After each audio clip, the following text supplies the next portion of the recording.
성령 하나님, 지금 이 시간 우리를 성령으로 더 강건케 하여 주시고 성령으로 우리를 세례하여 주시기를 기도합니다. 전능자가 우리의 금이 되고 우리의 소중한 가장 귀한 은이 되며 너희가 전능자 안에서 기뻐하게 될 것이라. 하나님, 이것이 우리의 삶의 실제가 되게 하여 주십시오. 우리가 하나님의 전능하심을 그냥 단순히 머리로 이해하는 것이 아니라 전능하신 여호와께서 우리의 삶의 금이 되기를 기도합니다. 우리의 삶 가운데 가장 고귀한 극상의 가치를 지닌 보화가 되기를 기도합니다. 그리고 우리가 그 전능자 안에서 기쁨을 누리기를 간절히 소망합니다. 하나님, 우리의 마음 가운데 예수님을 향한 사랑을 인쳐주시기를 기도합니다. 너는 나를 내 마음에 인치라. 사랑은 죽음보다 강하며 많은 불이 이 사랑의 불길을 끌 수 없다 했습니다. 예수님의 사랑에서 우리를 가로막고 우리를 분리시킬 수 있는 것이 없음을 고백합니다. 하나님, 정말 그러한 삼위일체의 교제로 아버지와 아들과 성령 안에서 누리는 그 친밀함의 실체로 우리를 인도하여 주십시오. 우리의 마음을 안내하여 주십시오. 우리에게 새로운 창조의 빛이 임하게 하여 주십시오. 빛이 있으라 말씀하신 하나님, 우리의 생각에 우리의 마음에 빛이 임할지어다. 우리에게 그러할 수 있는 능력을 더하여 주십시오. 예수님의 이름으로 기도드렸습니다. 아멘. 여러분, 제가 오늘 이 주일 아침에 여러분과 함께 내 마음이 사랑하는 자라는 이 제목의 메시지 함께 전하기를 원합니다. 제가 지난 한 15주에서 16주에 걸쳐서 지난 1월 달부터 거의 이번 한 해 동안 제가 이 한 가지의 주제를 다뤘죠. 사랑병을 위한 대환란. 이 마지막 때라는 주제가 하나님과의 친밀함을 어떻게 향유하며 하나님의 친밀함을 향유하는데 무슨 관계가 있으며 예수님과의 친밀함을 사랑하는 것과 마지막 때를 준비하는 것이 어떻게 맞물려 있는지 제가 그것을 이제 성경을 통해서 이해시켜 드리는 가운데 그 중심에 하나님의 눈동자인 이스라엘의 스토리가 담겨져 있고 또 이 모든 것은 세계 선교와 맞물려 있다는 것을, 그래서 제가 이 지상 대명령은 이제 장차 임할 대환란의 대명령은 대환란을 준비하기 위함이고 대환란을 통한 하나님의 목적이 무엇이냐, 하나님께 정확한 계획이 있을 뿐만 아니라 하나님께는 그 모든 계획을 통한 목적이 있다는 것을 강조했습니다. 예레미야 23장에 여호와의 노여움은 그 마음의 뜻한 바를 성취하기까지, 하나님 마음 가운데 비전이 존재합니다. 제가 이것을 여호와의 한 가지 갈망이라 표현했습니다. 그 하나님 마음 가운데 그 갈망을 성취하기까지. 그래서 제가 지난 1년 동안 여러분과 함께 다룬 이 메시지의 그 핵심을 한 문구로 압축해서 사랑병을 위한 이 무엇을 위함인가? 6,000년의 인류의 역사, 이 모든 구속의 스토리를 통해 하나님께서는 무엇을 창세기부터 요한계시록까지 에덴 동산에서부터 새 예루살렘까지 하나님 마음 가운데 지금 어떠한 비전이 있는가? 이런 거 저는 그것을 살펴봤습니다. 그리고 저는 그것을 이제 성경 신학 가운데 이제 성경의 모든 주제 하나님께서 이 한 가지 진리로 그 하나님의 모든 계획을 다 인치시는 것을 제가 이렇게 보여드렸습니다. 그 하나의 문구가 바로 나는 너의 하나님이 되고 너는 내 백성이 되리라. 나는 너의 하나님이요. 단순히 여호와께서 우리의 신이시자 창조주시다, 또 여호와께서 우리의 주인이시라는 말이 아닙니다. 이 말에 함축되어 있는 진리, 함축되어 있는 reality, 제가 이제 여러분께 반복해서 성경을 우리가 이해할 때 성경 문자와 문구에 담겨있는 하나님의 실체를 볼 수 있어야 된다고 말씀을 드렸습니다. 그 실체가 무엇이냐? reality. 나는 나의 사랑하는 자의 것이요 나의 사랑하는 자는 내 것이라. 하나님과 인간이 그 둘 사이에 그 무엇도 분리시킬 수 없고 가로막을 수 없는, 하나님과 인간이 전적으로 하나 되는, 내가 그들 안에 있고 그들이 내 안에 있어. 예수님의 기도문입니다. 내가 그들 안에 있고 그들이 내 안에 있어. 하나님과 인간이 서로의 너무나 전적인 소유가 된 나머지 예수님과 우리가 하나의 존재가 되는 원, 마치 아버지와 아들과 성령이 삼위일체인 것처럼 한 몸이 한 실체인 것처럼 한 존재인 것처럼 예수님과 그리스도의 신부인 우리가 예수님과 한 존재가 되는 그런 실체를 의미합니다. 그것이 바로 하나님께서 아브라함에게 말씀하신 아브라함아 내가 너의 지극히 큰 상급이라. 하나님께서 레위 지파에게 말씀하시기를 너가 약속의 땅에 갔을 때 내가 너의 산업이 될 것이라. 나 여호와가 너의 유업이 될 것이라. 그래서 에스겔서 44장이나 말라기 3장 17절에 하나님의 모든 계획이 다 펼쳐지고 났을 때 구체적으로 마지막 때 계획이 예수님의 재림은 무엇을 이루는가? 말라기 3장 17절에 내가 행동하는 그날에 그들은 나의 특별한 소유가 될 것이라. 특별한 소유. 영어 표현해 보게 되면 treasured, 보배로운, 고귀한 하나님의 보물이 될 것이라. 보물이라는 표현이 과장된 은유적인 시적인 표현이 아닙니다. 이사야 62장에 예수님께서 내가 너를 내 손에 아름다운 면류관으로 삼을 것이며 여러분이 결국 여러분의 삶이 또 우리 그리스도의 몸된 교회가 예수님께 드리는 아버지의 최고의 선물이 될 것입니다. 상상이 가십니까? 아버지께서 이 태초 이전에서부터 영원 후까지 예수님에 대한 감격과 예수님에 대한 기쁨, 그 아버지 안에 예수님에 대한 사랑을 너무나 표현하고 싶은 나머지 천지를 지으셨고 이 인류의 역사 가운데 구속의 스토리를 펼치시는데 결국 그 아버지의 모든 계획과 목적이 다 성취되고 났을 때 아버지께서 예수님께 어떠한 선물이 드릴 것이냐, 최고의 보배로운 선물이 드릴 것인데 그것이 바로 여러분과 제가 될 것입니다. 여러분과 제가 예수님의 손에 있는 영광스러운 면류관, 예수님 머리 위에 여러분 고대 왕들이 이 면류관을 쓴 이유가 그 면류관이 그 왕의 고귀함, 그 왕의 존귀함을 가시적으로 드러내온 상징입니다. 그런 물건입니다. 그런 보석입니다. 이해가십니까? 여러분과 제가 예수님 머리 위에 예수님의 극상의 가치를 드러내는 보석이 될 것입니다. 성령께서 친히 그 초자연적인 창조의 역사를 이루실 겁니다. 여러분과 저의 마음 가운데 예수님을 향한 그 감격과 사랑이 예수님을 향한 선물이 될 것입니다. 그 실제가 바로 나는 너의 하나님이 되고 너는 내 백성이 될 것이요. 저는 이것이 이스라엘 스토리 가운데 하나님께서 아브라함과 맺은 언약 속에 창세기 17장에 또 출애굽의 스토리 속에 이 출애굽기 6장 가운데 레위기서 26장을 보게 되면 성마가 하나님께서 지으신 이유도 내가 너희 중에 거해서 나는 너의 하나님이 되고 너는 내 백성이 될 것이라. 하나님께서 예배의 제도, 이 하나님께서 이 제사 제도, 이 예배를 우리에게 요구하시는 목적 또한 예레미야 7장에 내가 너에게 명한 것은 번제와 희생에 대한 제사가 아니라 오직 나는 너에게 이것을 명하였으니 내 말을 들으라, 내 말에 순종하라. 그리하면 목적이 무엇입니까? 나는 너의 하나님이 되고 너는 내 백성이 될 것이라. 이스라엘의 하나님의 언약을 깨트렸고 하나님과 분리되어서 로암이라 너는 내 백성이 아니라 하나님께서 부르시는 그 지경에 이르렀지만 고멜과 같이 방탕한 그러한 완악함에 이르렀지만 하나님은 우리를 우리의 완악함에 버리시지 않을 것입니다. 예수님의 존귀함에 대한 아버지의 열성은, 예수님의 찬송에 대한 아버지의 열정은 내가 어찌 내 찬송을 우상에게 양보하리요, 내 영광을 남에게 양보하지 아니할 것이라. 북한 땅에 그것이 적용되고 대한민국에 그것이 적용되고 여러분의 가정 안에 그 하나님의 열성이 적용됩니다. 예수님의 존귀함을 묵상할 때 아버지 안에 잠재울 수 없는, 그리고 결코 양보할 수 없는 열성이 존재합니다.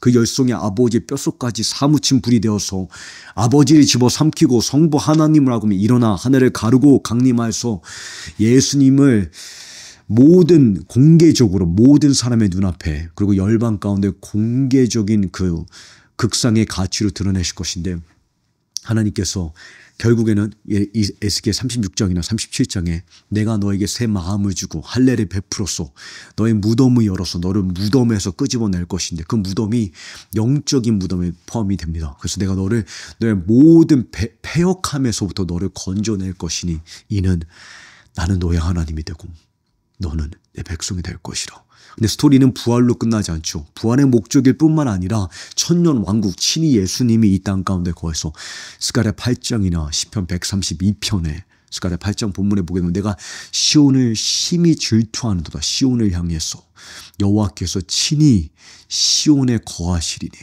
예수님이 이제 장차 예루살렘 도시에 이 땅에 이 지구에 사실 거라는 거 아십니까 여러분?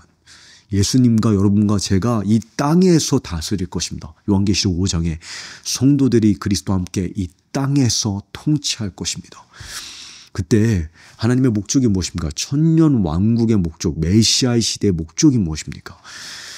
8절 나는 너의 하나님이 되고 너는 내 백성이 될 것이라. 그리고 이 스토리는 결국 새 예루살렘이 이 지구로 강림해서 이 지구가 에덴 동산을 이루는 이 지구 전체가 지성소가 되는 그 시체를 펼치게 됩니다. 근데 그 속에도 하나님의 목적, 하나님의 원띵, 하나님의 비전, 하나님의 한 가지 갈망은 바로 이것입니다.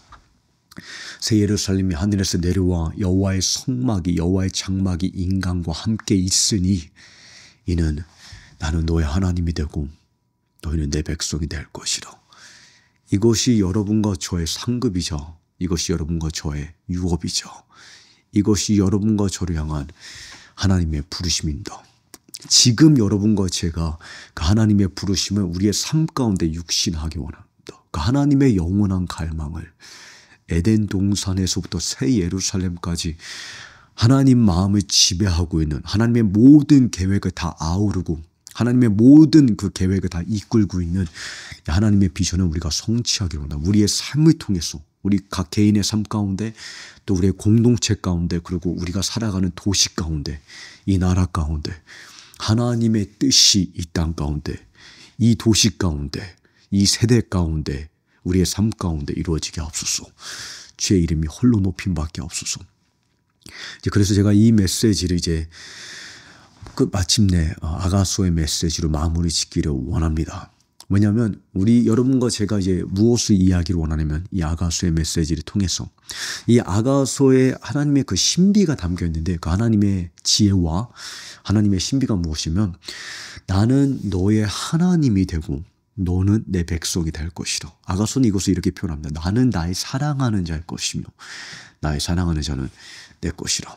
이 아가서에서 우리가 무엇을 발견하게 되면 어떻게 연약하고 깨어진 미지근한 이 교회가 라오디 교회와 같은 우리의 신앙생활이 정말 예수님께 완전히 삼킴바되는 그러한 실체를 살아갈 수 있을까? 부활의 몸을 입기 전에 과연 그러한 거룩하고 흠도 없는 신부가 단장될 수 있을까? 그것이 정말 가능할까? 새 언약의 능력이 정말 이 정도로 예수님의 보혈이 정말 내 삶 가운데 이러한 능력이 있을 수가 있을까? 정말 여러분 그것이 가능하다고 생각하십니까? 성령님 안에 그런 능력이 있다고 믿으십니까? 단순히 인도네시아 저 척박하고 어두운 곳에 갔을 때 하나님의 말씀이 영혼들을 구원케 하고 거듭나게 하고 예수님을 영접시키고 치유와 축사와 기적과 이사를 베풀 수 있을 뿐만 아니라 30년, 40년, 60년 이 신앙 오랜 여정 가운데 이 장기전의 전쟁 가운데 재와의 피 터지는 이 전쟁 가운데 정말 장기전으로 정말 술라미 여인처럼 잔느기용이 여사처럼 그리고 데이비드 브레이너와 같은 선교사처럼 정말 그들의 예외적인 경험이 아니라 사도 바울의 그 고백이 내가 사는 것이 그리스도요 죽는 것도 유익하다고 고백할 수 있는 내게 모든 유익한 것을 배설물로 여기는 이유는 그리스도를 아는 지식이 가장 고상하기 때문이라 가장 유익하기 때문이라라고 고백하는 것이 시적인 과정이 아니라 설교적인 과장 표현이 아니라 삶 가운데 실제가 되는 것이 가능할까? 그리고 중요한 질문은 그것이 그냥 저 누군가에게 정말 특별한 선교사님, 목사님 또는 사역자가 아닌 여러분 자신 그것이 여러분의 삶 가운데 성령님께 그러한 능력이 있다고 믿으십니까? 새 언약에 그러한 능력이 있다고 믿으십니까? 예수님의 보혈이 정말 그 정도로 능력이 있다고 믿으십니까? 그것이 여러분과 저를 향한 하나님의 초청장입니다. 예수님께서 십자가에 달려 죽으신 이유가 바로 그겁니다. 여러분, 예수님께서 죽으신 이유를 다 우리는 누려야 됩니다. 예수님께서 여러분을 위해서 왜 죽으셨습니까? 그냥 죄에서 구속하기 위해서 죄의 노예에서 해방시키기 위해서, 지옥 가야 되는 우리의 신세에서 탈출시켜서 천국 가기 위해서. 정말 그게 전부일까요? 그렇지 않습니다. 성경에 우리에게 강조하고 있는, 성경에 우리를 초청하고 있는 그리스도께서 우리를 위해 죽으신 그 그리스도의 선물은, 예수 그리스도 안에 우리가 누려야 될 그 그리스도의 유업은 바로 아버지와 아들 가운데 누리는, 아들이 바라보는 그 아버지의 감격과 그 아버지의 기쁨과 그 아버지의 행복이 지금 이 땅에서 여러분과 제가 살아가는 동안 우리에게 주어진 하나님의 약속이라는 겁니다. 하나님이 이미 성령을 통해서 우리에게 그것을 약속하셨습니다. 여러분과 저의 부르심은 예수님을 뵈는 그날까지 그것을 지금 오늘의 삶 가운데 침노하고 누리는 것입니다. C.S. 루이스가 말한 것처럼, C.S. 루이스는 이 한때 무신론자였다가 20세기에 정말 위대한 기독교 변증가로 거듭난 그 철학자이자 신학자가 말한 것처럼, 그리스도인의 부르심은 이 땅에서 예수님 안에 최고의 행복을 최대한으로 누리는 것이다. 예수님 안에 최고의 행복을, 최고의 만족을 오직 예수 안에서 우리에게 주신, 우리에게 보장하신, 성령을 통해서 우리에게 이미 약속하신, 우리 안에 이미 주어진 그 유업을 최대한으로 누리는 것이다. 이제 술람미 여인은, 이 아가스의 스토리는 어떻게 우리가 그러한 실체를 누릴 수 있는지 그 비결을 우리에게, 그 능력을 우리에게 계시합니다. 여러분과 제가 그것을 이제 잠시나마 경험하면서, 잠시나마 묵상하는 가운데 그러한 삶으로 다시 우리의 삶을 재정렬하고 그 삶을 추구하고 선택하고 지금 여러분과 저와의 이 시즌 가운데 그 삶을 침노하기를 간절히 소망합니다. 아가서는 제가 나중에 이제 기회가 되면 여러분과 이 아가서 1장부터 8장 전체를 함께 여러분과 깊이 묵상하는 그런 시즌을 갖기를 원합니다. 성경의 이 지성소라고 불리는 아가서를 찰스 스펄전은 뭐라고 얘기하냐면, 성경의 심장부에 자리한 책이며 신적 계시의 가장 깊은, 신적인 계시, 하나님에 대한 계시 가운데 가장 깊은 이 내면의 침실이다. 하나님 안에 그 지성소이다. 로버트 머레이 맥체인이라는 사람 또한 이렇게 표현합니다. 참으로 우리의 마음을 사로잡은, 하나님이 정말 그 심장을, 한 사람의 마음을 사로잡은 신앙을 살아가고 있는 자라면 이 아가서는 하나님 말씀 가운데 가장 사랑받는 부분이 될 것이다. 이와 마찬가지로 가장 존경받는 랍비 중 한 사람인 아키바라는 랍비가 이렇게 이야기합니다. 아가서가 이스라엘에게 주어진 그 하루는 모든 시대를 다 합쳐도 비교할 수 없다. 모든 성문서는, 모든 성경은 거룩하지만 아가서는 지성소이다. 왜 이렇게 표현합니까? 아가서 안에 하나님 내면의 가장 깊은 그 애정이 드러나고, 이 속에 어떻게 연약하고 깨어진 인간이 성령의 권능으로, 새 언약의 능력으로 하나님의 전적인 소유가 될 수 있는지 그 비밀을 계시하게 됩니다. 제임스 해밀턴이라는 신학자는 이 아가서의 친밀함을 묵상하며 마치 에덴 동산의 건의는 그 처소로, 그 지성소로 들어가는 것과 같다 말했고, 18세기 때 이 미국의 대각성, 미국과 영국의 대각성을 가져온 주역 중 한 사람인 존 웨슬리 또한 아가서는 하나님의 사랑의 가장 맹렬한 그 불길을 담고 있다라고 말했습니다. 그래서 역사 가운데 버나드 클레르보라는 이 굉장히 유명한 성직자가 있습니다. 이 버나드 클레르보는 여러분과 제가 잘 아는 그 찬송가 중에 영어 표현해 보게 되면 Jesus the very thought of you, 예수를 생각만 해도 내 마음이 이렇게 좋거든. 내 구주를 생각만 해도, 예수님을 생각만 해도, 그 단어를 떠올리기만 해도 내 마음이 이렇게 벅차거든. 내 마음이 이렇게 행복하거든. 그 가사를 쓴 사람이 바로 버나드 클레르보입니다. 이 버나드 클레르보가 당시 유럽의 교황이 돼달라는 그 제의를 받았을 때 그것을 거절하고 그 수도원에서 하나님과 깊은 친밀함을 누리는 삶을 추구하였고 그것을 살아갔습니다. 유럽의 왕들이 그에게 찾아와서 조언을 듣는 그러한 능력과 그러한 인플루언스를 가지고 있었음에도 불구하고 그의 삶 가운데 가장 큰 능력은 주님 한 분 앞에서 다윗이 고백한 것처럼 내가 여호와를 항상 내 앞에 모셔두었다니, 오직 하나님 한 분 앞에서 살아가는 것이 그의 삶의 가장 큰 능력이었습니다. 근데 그의 주된 양식이 무엇이냐? 버널 클레이버가 가장 사랑한 책이 바로 아가서입니다.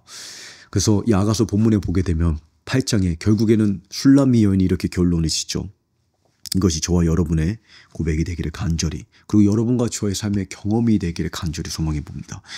많은 불도 이 사랑을 끄지 못하겠고 홍수라도 삼키지 못하나니. 많은 불로 이 불을 끌 수가 없고, 여러분 세상에 존재하는 모든 불길은 반드시 끌 수가 있습니다. 끄지 못하는 불길은 존재하지 않습니다.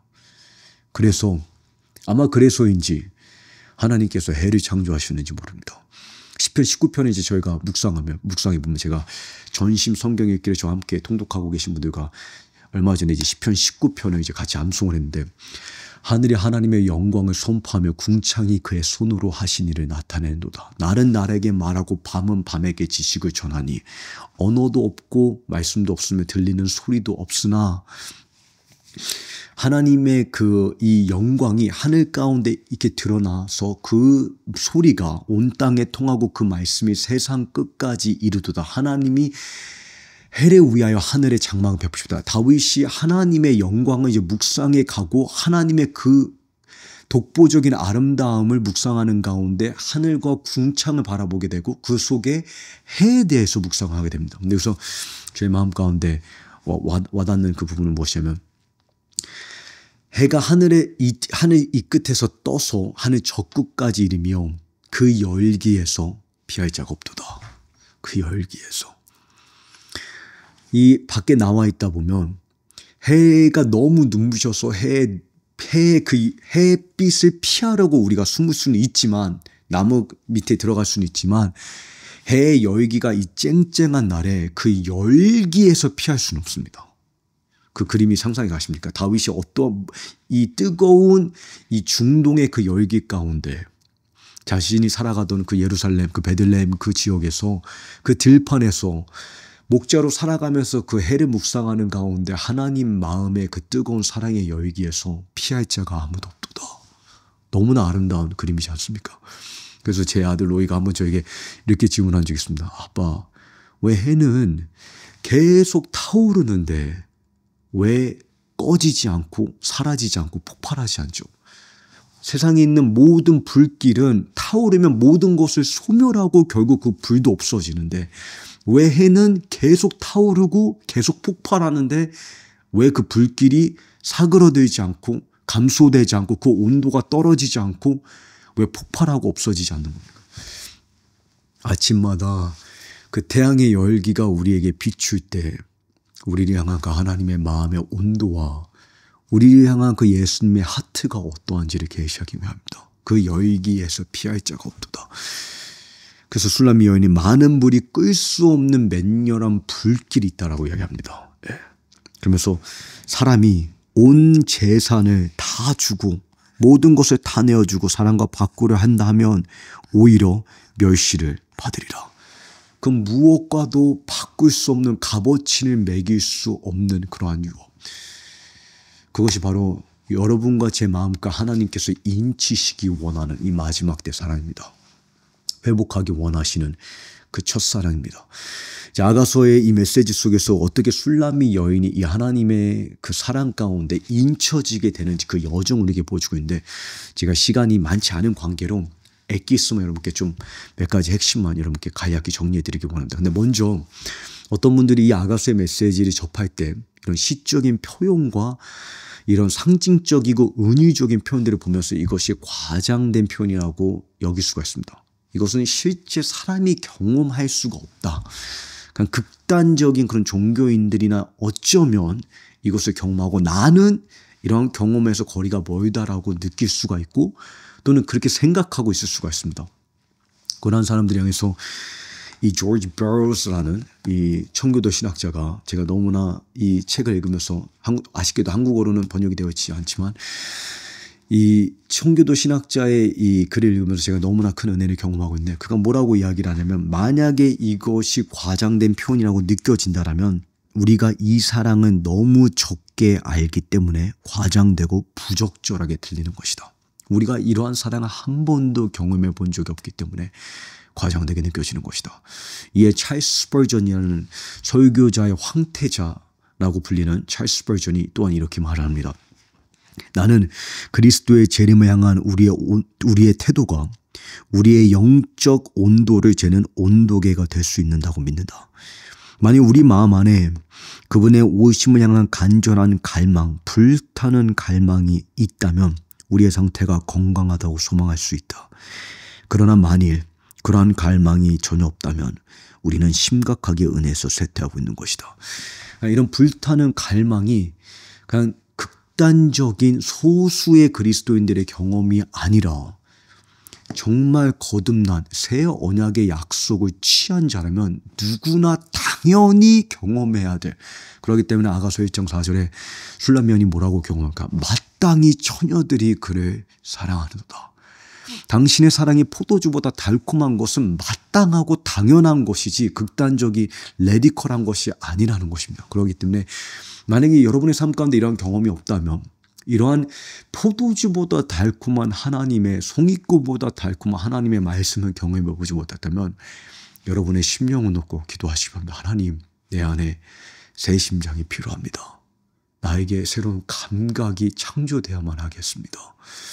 나에게 이러한 하나님의 사랑을 로마서 5장 5절에 성령께서 그들의 마음 가운데 부으셨도다.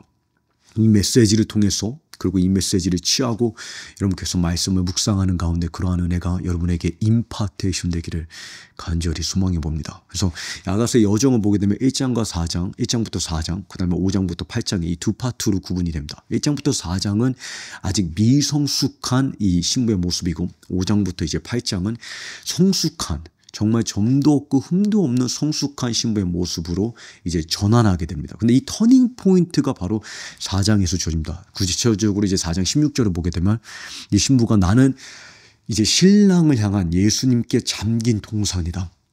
잠겼다는 것은 오직 예수님만이 누릴 수 있는 예수님의 배타적이고 독점적인 소유라는 겁니다. 내 마음은 오직 그 누구와도 나눌 수가 없는 오직 주님만이 소유하고 주님만이 누릴 수 있는 주님을 위해 마련된 처소라는 것이죠.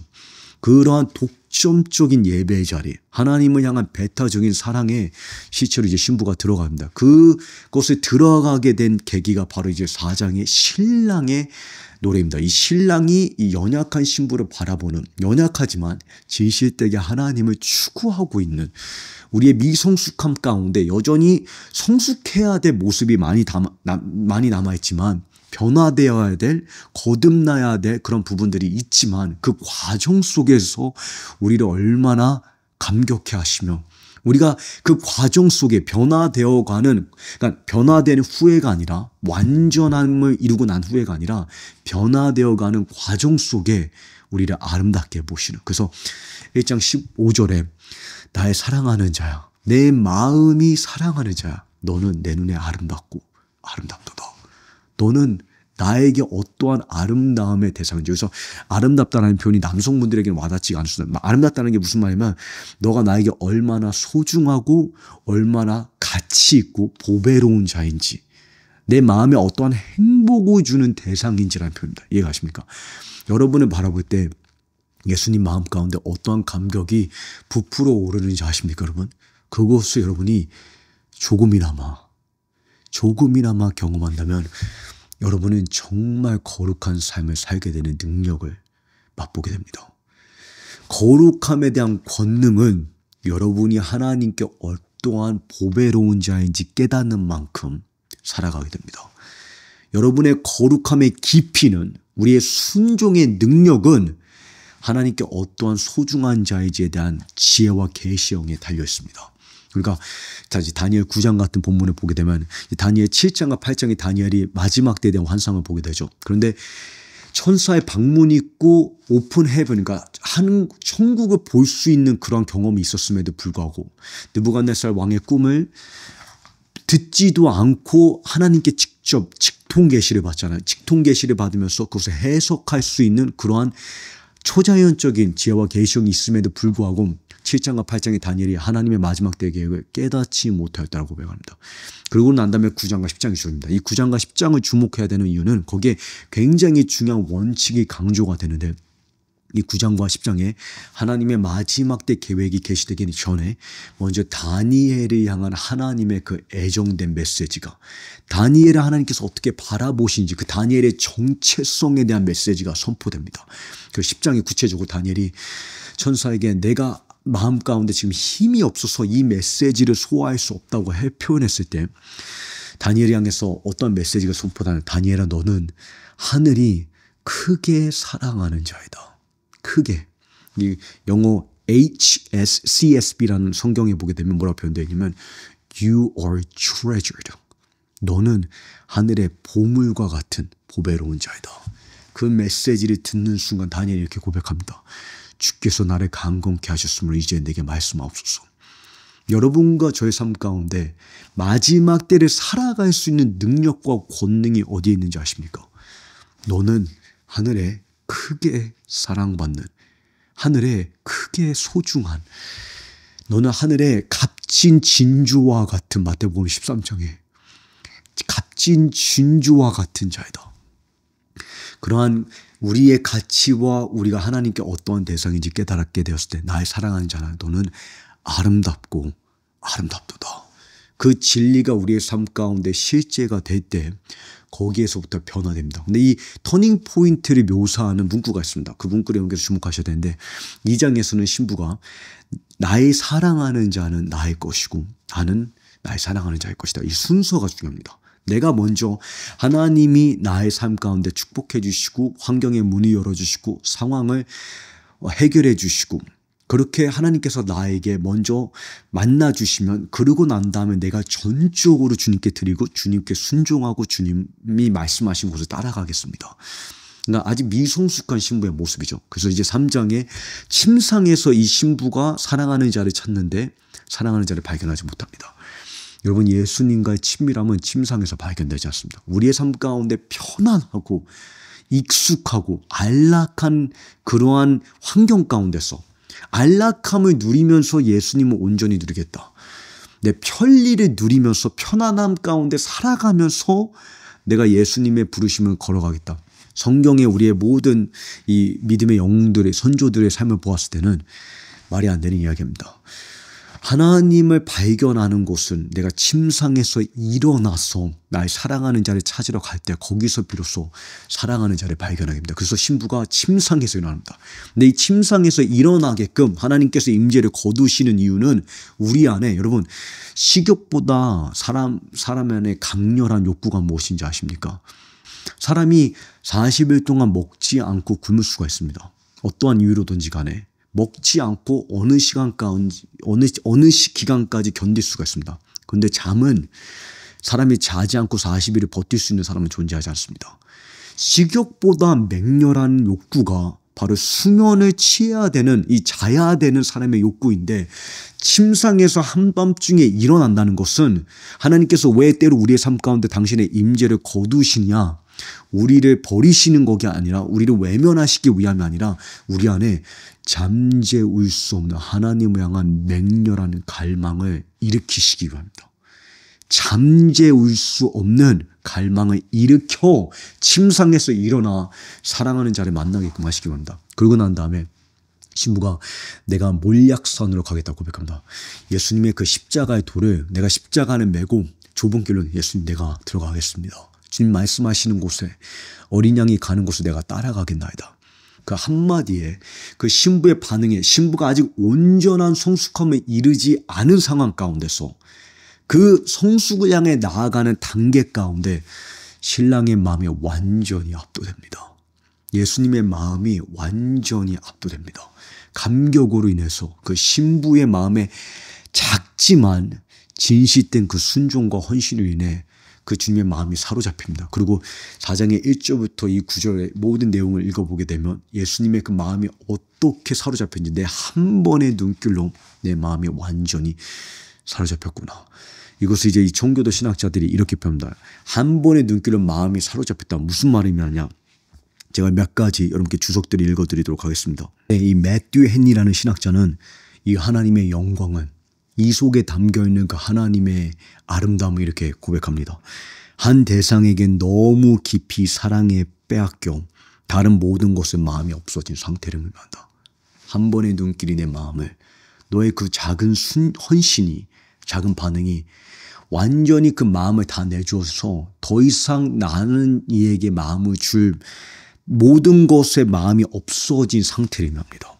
존 길이라는 이 영국 침례교 목사는 이 진리를 이렇게 해석합니다. 당신은 내 마음을 완전히 빼앗아 가셨습니다. 내 안에 남은 마음은 없습니다. 아가서의 본문을 보게 되면 하나님께서 아가서 6장에 이러한 당신의 마음, 하나님은 전심으로 온 마음과 정성과 힘을 다하여, 여러분 하나님은 다른 그 어떻게도 사랑할 수 없다는 거 아십니까? 사랑은 하나님의 행위가 아니라 하나님의 본질 자체이기 때문에 하나님은 어떤 순간에도 부분적으로 사랑을 할 수가 없습니다.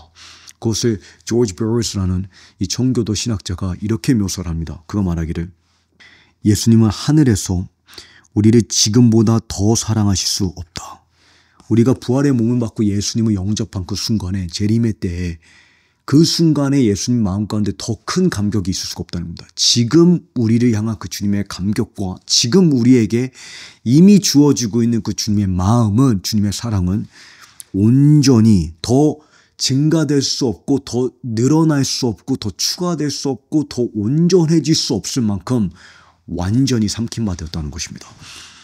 그분의 사랑의 근원의 힘은 전적으로 우리 밖에 있으며 우리 안에 어떤 선함에 의존하지도 않는다. 여러분의 실적에 의존하지 않는다는 것이다. 우리의 행실이 중요하지 않다는 말이 아니라, 왜냐하면 우리가 거룩함을 살아가는 만큼 하나님의 그 온전한 사랑을 경험하고 맛볼 수 있는 우리 안의 역량이 늘어나는 것인데, 그 늘어나는 그 깊이와 넓이와 높이와 길이를 헤아리는 것은 우리에게 달려있지, 우리의 차이가 늘어날 뿐이지 하나님께서 우리에게 주시는 사랑이 줄어들거나 증가할 수가 없다는 겁니다. 이해가십니까?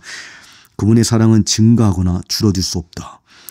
그분이 지금 우리를 은혜의 보좌에서 맞아들이시는 그 사랑보다 더 강한 애정으로 우리가 하늘에 이를 때 우리를 맞아들이실 수 없다. 얼마나 놀라운 영광입니까? 여러분, 우리에게 이것은 그냥 머리로 이해될 수가 없기 때문에 사도 바울이 에베소서 3장에 기도한 것처럼 성령께서 그 권능으로 너희 속사람을 강건하게 하사, 그리스도께서 너희 마음에 거하게 하시고 성령님의 권능이 여러분의 영혼을, 여러분의 속사람을 만져야지만 이 진리가 육신화되어서 말씀이 우리 삶 가운데 실제가 됩니다.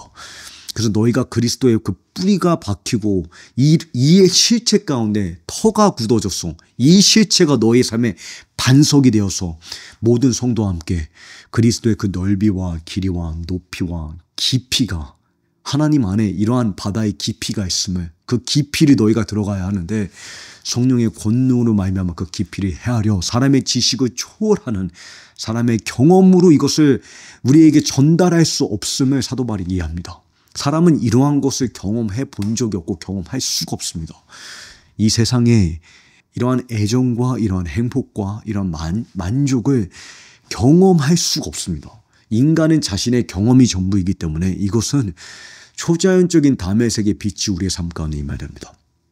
술람미 여인으로 하여금 나의 사랑하는 자는 내 것이고 나는 나의 사랑하는 자의 것이다 해서 이 술람미 여인은 그 사랑병에 완전히 사로잡히고 압도되어서, 그래서 아가서 5장에 이제 신부의 노래, 신부의 이 고백으로 변화되게 되죠. 이 신부의 고백으로 전환하는 이 시점에 예루살렘 딸들에게, 나의 예루살렘 딸들아, 너희가 내 사랑하는 자를 발견하거든 내가 사랑으로 인해서 병이 들었다. 사랑병이 들었다. 사랑병의 실체가 바로 이것을 의미합니다.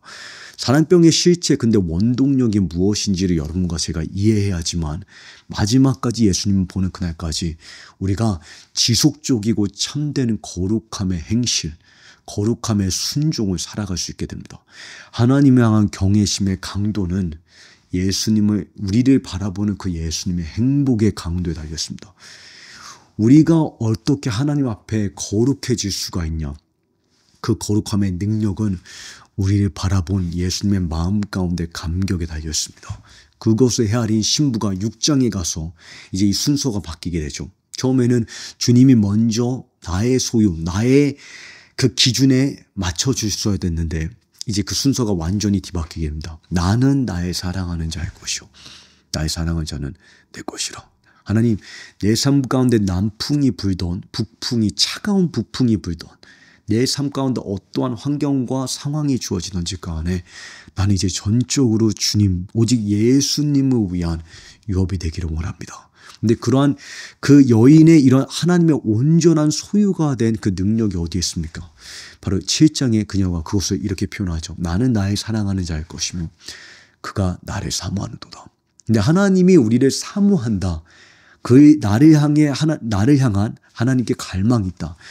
이거는 웬만한 그리스도인들이 머리로 그냥 지적으로는 이해를 하고 있습니다. 근데 술람미 여인이 이것을 어떻게 표현합니까? 6장에 제가 이제 최근에 다시 야가수를 묵상하면서 새롭게 발견된, 새롭게 깨달아진 그런 진리들. 6장에 이러한 표현을 사용하십니다. 제가 이전에는 이 표현을 왜 못 봤는지 모르겠지만 하나님께서 이렇게까지 표현하시다. 내 마음이 너를 향해서 완전히 사로잡힌 바 되었는데 내 갈망이 너를 향해 있는데 그것을 어떻게 표현하시냐. 나의 비둘기, 나의 완전한 자는 오직 하나뿐이로구나. 오직 하나뿐이로구나. 세상에 한 명밖에 존재하지 않는다고 했을 때 상상이 가십니까? 세상에 사랑할 수 있는 선택권이 나에게 한 사람밖에 존재하지 않는다고 했을 때 완전히 그 한 대상을 향해서 마음이 빼앗긴 것처럼 주님께서 우리를 바라보는 그 주님의 마음이 어떠하냐. 너는 나에게 오직 하나뿐이로구나. 여러분, 이것은 여러분과 저를 향한 예수님의 마음입니다. 이 사랑 안에 우리가 뿌리가 박히고 토가 굳어져야지만 비로소 변화되어가는 그 각 단계 가운데 완전한 송화를 이루고 났을 때가 아니라, 여러분, 여기서 중요한 포인트는 무엇이냐면 어떻게 우리가 하나님의 온전한 소유가 될 수가 있냐.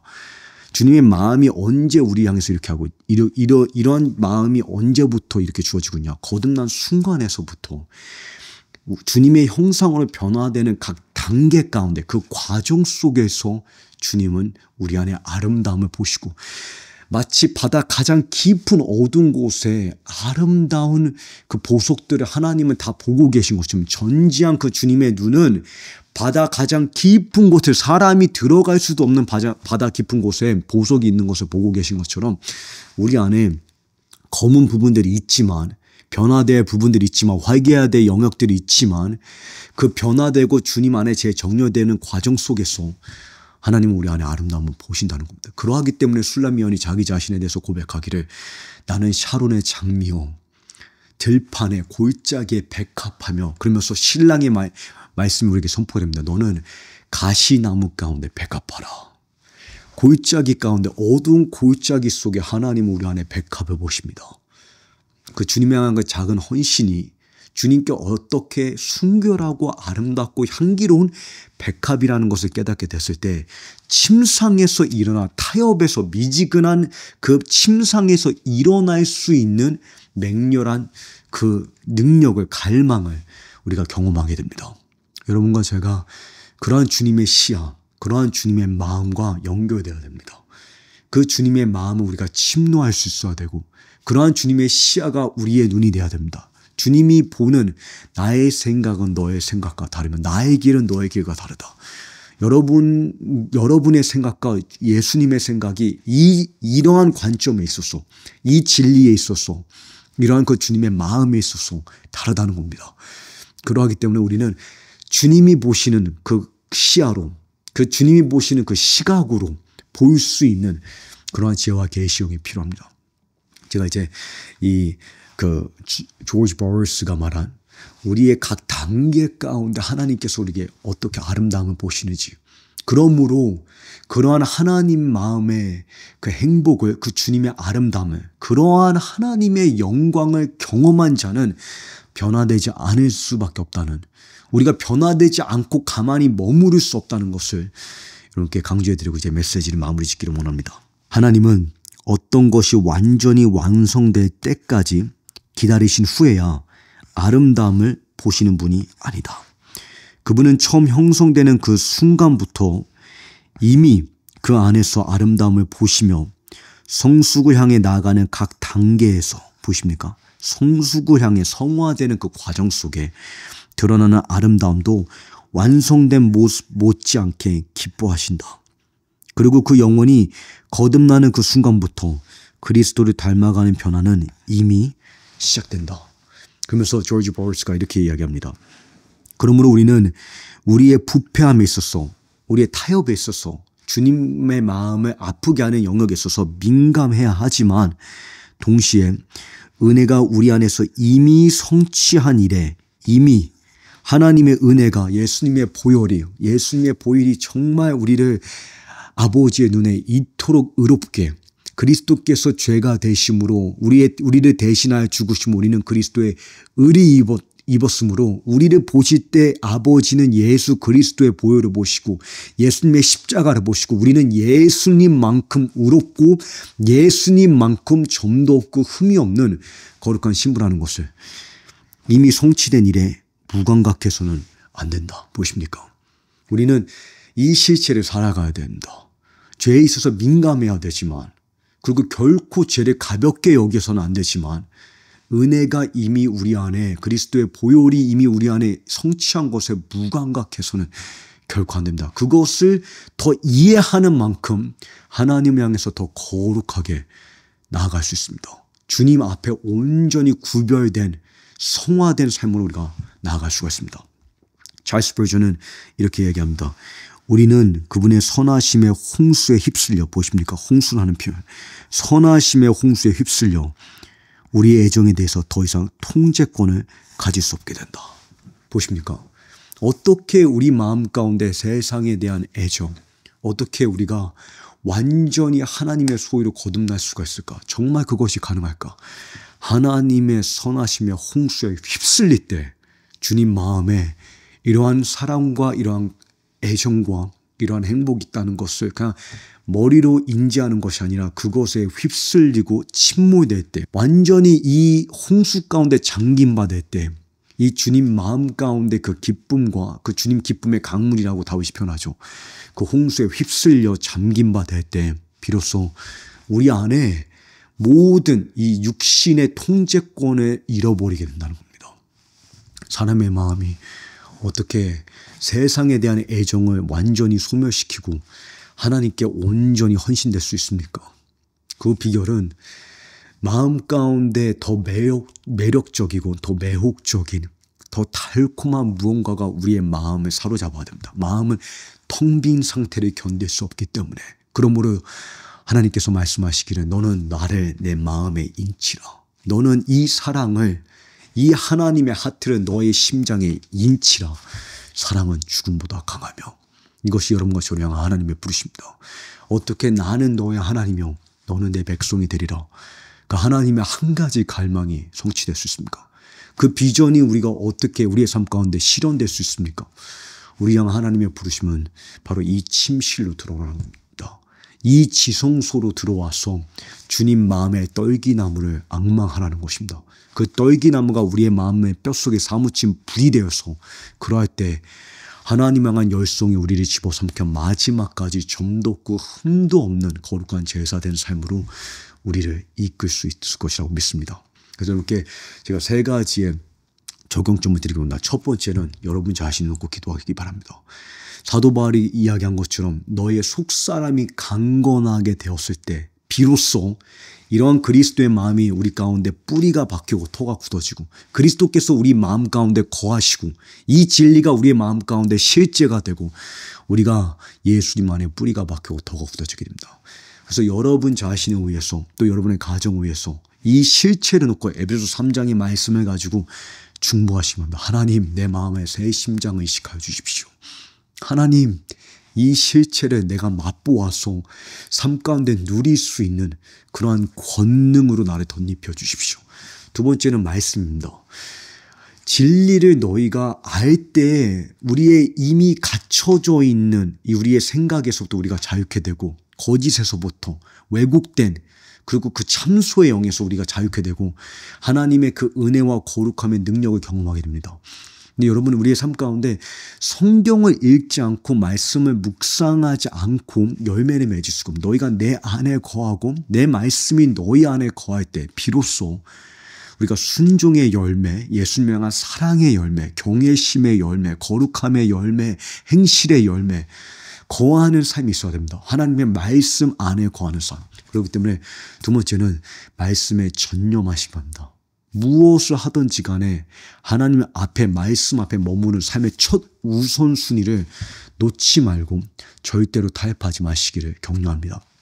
그 다음에 세 번째는 실천하시기 바랍니다. 여러분 창세기 1장을 보게 되면 빛이 있으라 말씀하시니 말씀이 선포되는 순간 창조의 역사가 펼쳐집니다. 이 진리는 그냥 여러분이 공부하고 그냥 머릿속에 인지한다고 해서 이것이 실제가 되지 않습니다. 이것을 선포하는 과정 가운데 창조의 역사가 우리의 심령 가운데 일어나는 것을 우리가 경험합니다. 저 같은 경우에도 이 메시지를 선포하고 설교하는 과정 속에서 제 안에 그 창조의 능력이 역사하는 것을 가장 많이 경험합니다. 그렇기 때문에 시편을 보게 되면 시편 기자가 이렇게 자기 자신을 향해서 설교하죠. 내 영혼아 어찌하여 낙심하느냐. 너는 여호와를 바라라. 여호와를 앙망하라. 내 영혼아. 영혼을 향해서 여러분 자신을 향해서 설교하고 더 나아가 제자를 삼으시기 바랍니다. 여러분의 일터가 되었던지 가정 안에서 가정 예배를 통해서든지 또는 구역 예배 가운데 어떠한 모습이 되었던지 간에 강물은 반드시 흘러야 됩니다. 물이 흘러야지만 그 생수의 능력을 우리가 맛볼 수가 있습니다. 그렇기 때문에 여러분이 속한 자리에 이 시즌 가운데 제자를 삼으시기 바랍니다. 누가 되었던지 간에 이 진리를 여러분이 선포하여서 창세기 1장에 빛이 있으라 말씀하시니 그러할 때 빛이 창조되는 능력을 경험하시기를 격려합니다. 여러분 이 실제가 여러분의 저와 삶 가운데 나는 너의 하나님이요 너는 내 백성이 되리라. 하나님 나는 샤론의 장미요 골짜기의 백합화임을 고백합니다. 너는 나의 사랑하는 자나 내 눈에 아름답고 아름답다. 아름답게 보시는 그 주님의 시야 가운데 바다 가장 깊은 어두운 곳 속에 보화를 보실 수 있는 그 주님의 전지한 눈을 통해 우리가 우리 자신을 보고 거기에서 힘입어서 여호와의 인자하심을 힘입어 여호와의 풍성한 인자하심을 힘입어 여호와의 성전에 들어가 여호와를 경외함으로 여호와를 경배하리이다.